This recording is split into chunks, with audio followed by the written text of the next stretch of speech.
Hello everyone, welcome to ये mathematics. मैं हूं राजेंद्र और आज हम शुरू करेंगे NCERT class 8 comparing quantities chapter 8 की एक्सरसाइज 8.2। तो चलिए इसे शुरू करने से पहले कुछ खास बातें देख लेते हैं।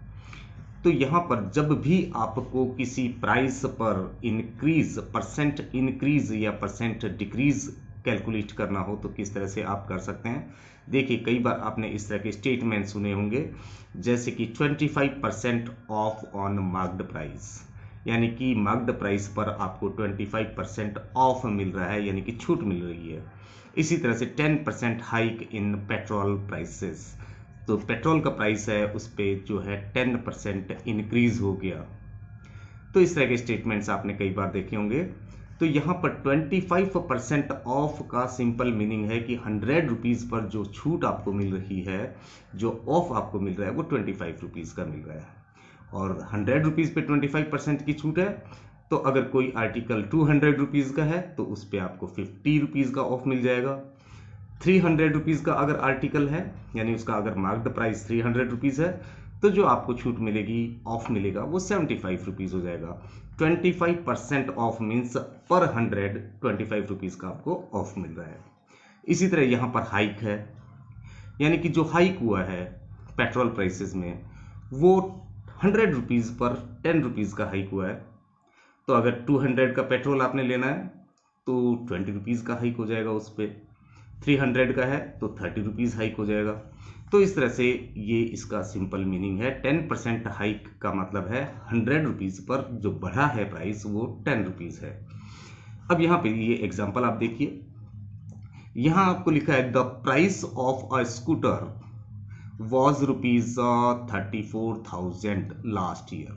जो लास्ट ईयर जो स्कूटर का प्राइस था वो 34,000 था।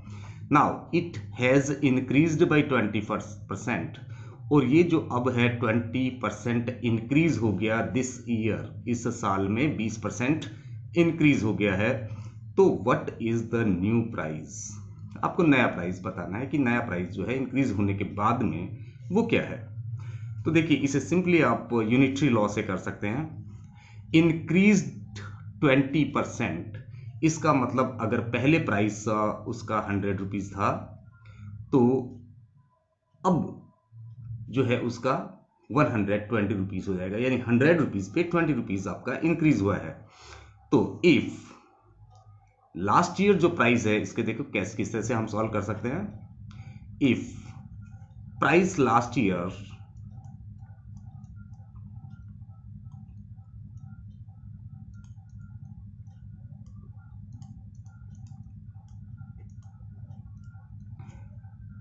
वॉज ₹100, अगर पिछले साल 100 रुपए उसका प्राइस था, देन दिस ईयर कितना होगा? जो इस साल जो प्राइस होगा वो होगा रुपीज। अब 100 रुपए पे कितना इंक्रीज होना है? 20%, क्योंकि 20% इंक्रीज का मतलब है 100 रुपीज पर जो इंक्रीज हुआ वो 20 रुपीज हो गया। यानी पिछली साल अगर 100 रुपीज प्राइस था, तो इस बार हो जाएगा, इस साल में हो जाएगा ₹120। अब if the price last year was ₹1, अब यूनिटरी लॉ अप्लाई कर रहे हैं, तो अगर पिछले साल 1 रुपए उसका प्राइस होता, देन दिस ईयर कितना होता? इस साल हो जाता ₹120 अपॉन 100। और if the price last year was rupees, और अगर लास्ट ईयर में जो प्राइस था आर्टिकल का, यानी स्कूटर का, वो अगर 34,000 था, तो दिस ईयर कितना हो जाएगा? देन प्राइस दिस ईयर वो आपका होगा ₹120 अपॉन 100 इंटू 34,000। तो यहाँ पे इस तरह से आप इसको कैलकुलेट करेंगे। अब देखिए, इसे कैंसिल कर लेंगे तो ये 0 से आपका यहाँ पे एक 0 कैंसिल हो गया, and again this 0 and this 0 cancel.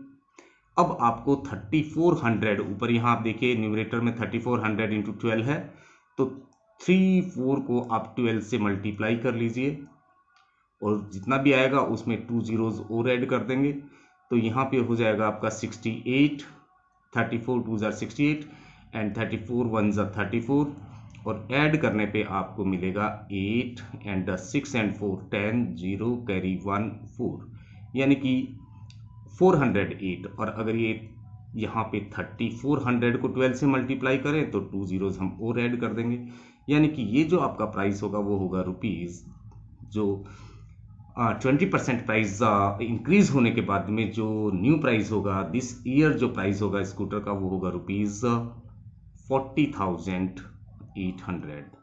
तो इस तरह से आप किसी भी आर्टिकल का परसेंट इंक्रीज या परसेंट डिक्रीज फाइंड कर सकते हैं।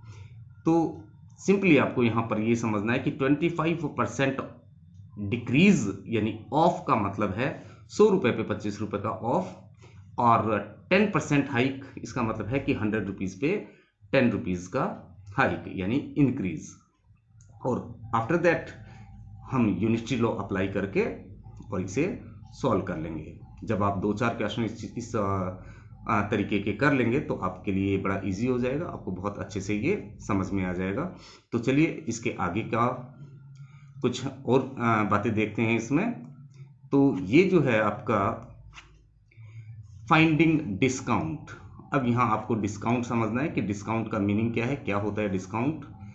तो डिस्काउंट का मतलब होता है सिंपली छूट, जो आपको छूट मिली है, कितनी आपको छूट मिली है, ये आपको परसेंटेज में होगी और या रुपीज़ में भी हो सकती है।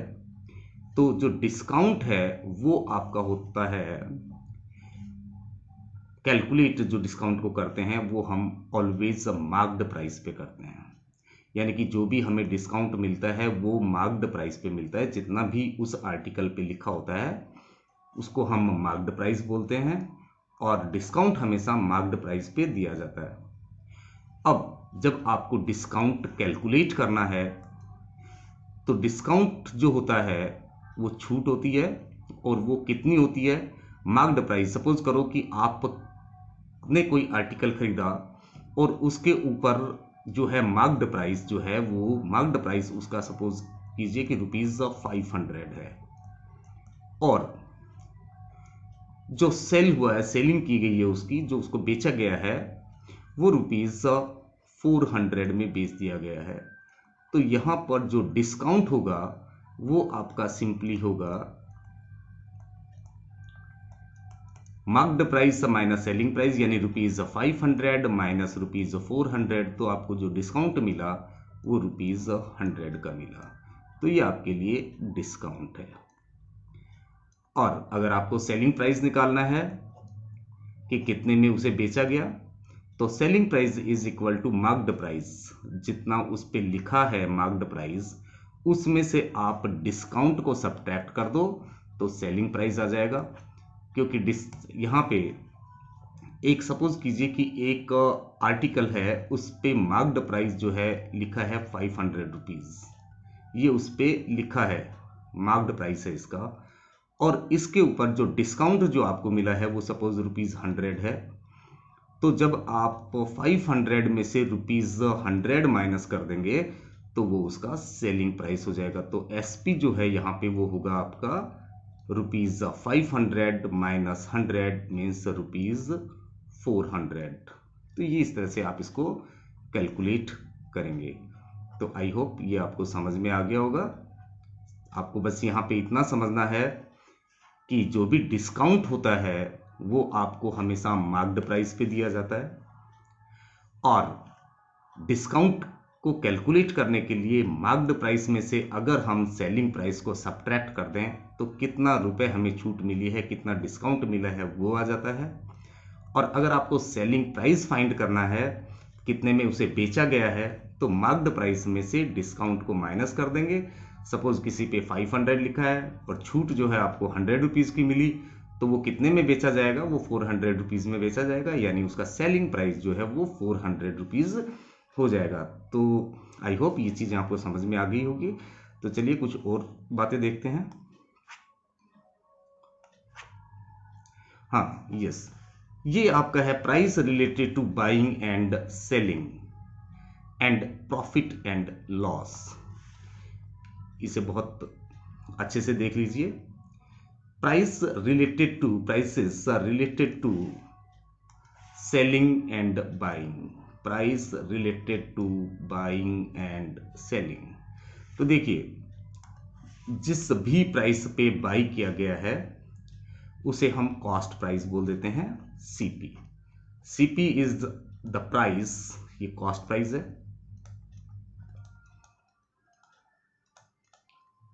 And this is the price at which the article is purchased और बॉट। तो ये कॉस्ट प्राइस जो है वो प्राइस है जिस पे कोई आर्टिकल खरीदा गया है। सपोज एक आर्टिकल को आपने ₹600 में खरीदा, तो उसका जो कॉस्ट प्राइस है वो ₹600 हो जाएगा, उसे हम कॉस्ट प्राइस बोलते हैं। Then second thing is selling price, SP. ये आपका है सेलिंग प्राइस, ये आपका वो प्राइस है जिस पे कोई आर्टिकल बेचा गया है। सपोज आपने 600 का आर्टिकल खरीदा और उसे 700 में बेच दिया, तो कॉस्ट प्राइस जो है उसका 600 हो जाएगा और सेलिंग प्राइस जो है उसका 700 हो जाएगा, क्योंकि 600 में आपने खरीदा और 700 में आपने बेच दिया। तो cost price means the price at which any article is purchased और bought, and the selling price is SP. SP is the selling price at which we sell the article. अब यहां पर प्रॉफिट और लॉस की बात करें तो यहां पे देखिए, अगर आपका if your SP is greater than CP, अगर आपका SP यानी कि मान लीजिए कि कोई आर्टिकल जितने रुपए पे खरीदा गया है और बेचा गया है, जिस पे खरीदा गया है वो कॉस्ट प्राइस, जिस पे बेचा गया है वो सेलिंग प्राइस। अब यहां पर अगर हम बात करें, अगर कॉस्ट प्राइस आपका सपोज कीजिए कि ₹50 है और सेलिंग प्राइस जो है आपका ₹60 है, तो यहां हम देखते हैं कि सेलिंग प्राइस जो है आर्टिकल का वो कॉस्ट प्राइस से ज्यादा है, क्योंकि सेलिंग प्राइस आपका 60 है और कॉस्ट प्राइस ₹50 है। तो यहां सेलिंग प्राइस ज्यादा है कॉस्ट प्राइस से, तो इस केस में आपको प्रॉफिट होगा। अगर एसपी ज्यादा है कॉस्ट प्राइस से तो प्रॉफिट होगा, और ये प्रॉफिट हमेशा होगा सेलिंग प्राइस में से कॉस्ट प्राइस आप माइनस कर दीजिए, तो इतना आपको प्रॉफिट होगा। अगेन फर्दर यहां पर दूसरा हम केस देखते हैं। ये आपका फर्स्ट केस था जिसमें सेलिंग प्राइस जो है वो ज्यादा था। अब यहां पे दूसरा केस लेते हैं, सेकंड केस। आप मान लीजिए कि आपका कॉस्ट प्राइस है वो है ₹800 और सेलिंग प्राइस जो है वो आपका है ₹600। अब यहां पर हम देखते हैं कि इस केस में आपका सीपी जो है, कॉस्ट प्राइस जो है वो बड़ा है सेलिंग प्राइस से। तो इस केस में क्योंकि आपने ज्यादा में खरीदा और उसे कम में बेच दिया, यहां पे देख रहे हैं आपने खरीदा ज्यादा में ₹800 में, cost price is the cost at which we buy, and selling price जो है 600 है, यानी कम पे बेच दिया, तो कॉस्ट प्राइस ज्यादा है सेलिंग प्राइस से। तो इस केस में आपको हमेशा लॉस होगा। जब कॉस्ट प्राइस ज्यादा हो सेलिंग प्राइस से तो लॉस होता है, और लॉस जो है वो आपका होता है सीपी माइनस एसपी। तो ये तो इस तरह से है कि आप किस तरह से किसी भी ट्रांजैक्शन का प्रॉफिट निकाल सकते हैं और लॉस निकाल सकते हैं, और किस तरह से आप मालूम करेंगे कि प्रॉफिट हो रहा है कि लॉस हो रहा है। अगर आपका सेलिंग प्राइस ज़्यादा है कॉस्ट प्राइस से तो आपको प्रॉफिट होगा, अगर आपका कॉस्ट प्राइस ज़्यादा है सेलिंग प्राइस से तो आपको लॉस होगा। और प्रॉफिट निकालने के लिए selling price minus cost price, और लॉस निकालने के लिए cost price minus selling price. अब यहाँ पर आपको एक बात और देखनी है कि किस तरह से आप परसेंट प्रॉफिट या परसेंट लॉस फाइंड कर सकते हैं, कि कितना परसेंट आपको प्रॉफिट तो पता लग गया कि कितना प्रॉफिट हुआ है, सेलिंग प्राइस में से कॉस्ट प्राइस माइनस कर दी, प्रॉफिट का पता लग गया कितना प्रॉफिट हुआ। बट अगर आपको परसेंट प्रॉफिट निकालना है तो आपको कैसे निकालना होगा? तो परसेंट प्रॉफिट होता है आपका जितना प्रॉफिट हुआ वो, और प्रॉफिट आप हमेशा कॉस्ट प्राइस पर निकालते हैं, तो नीचे आपका डिनोमिनेटर में कॉस्ट प्राइस होगा और इनटू 100। तो ये फॉर्मूला आप अप्लाई करेंगे तो यहाँ पे आपको परसेंट प्रॉफिट मिल जाएगा। इसी तरह से अगर लॉस आपको पता है कि कितना लॉस हुआ, तो परसेंट लॉस आप जो निकालेंगे फाइंड करेंगे वो आप इस तरह से करेंगे कि परसेंट जो लॉस होगा वो होगा, लॉस जितना हुआ वो आप न्यूमरेटर में रखेंगे, अपॉन कॉस्ट प्राइस जो है वो आप डिनोमिनेटर में रखेंगे और इनटू 100।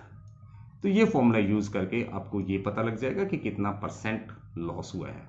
तो देखिए, प्रॉफिट निकालने के लिए selling price minus cost price, और फिर परसेंट प्रॉफिट निकालने के लिए प्रॉफिट अपॉन सीपी इंटू 100। इसी तरह से लॉस निकालने के लिए सीपी माइनस एसपी, और परसेंट लॉस जो होगा वो होगा आपका लॉस अपॉन सीपी इंटू 100।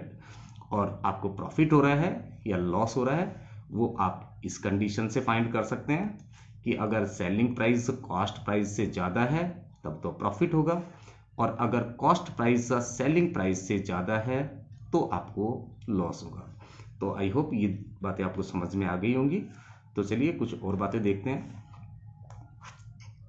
ये यहाँ पर आपको दिया है कि सेल्स टैक्स,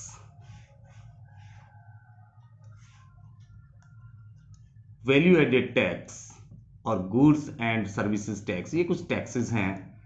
तो जो आपको टैक्स जो लगता है, सेल टैक्स जो है, is charged by the government. ये जो सेल टैक्स है वो गवर्नमेंट चार्ज करती है किसी भी आइटम के सेल पे।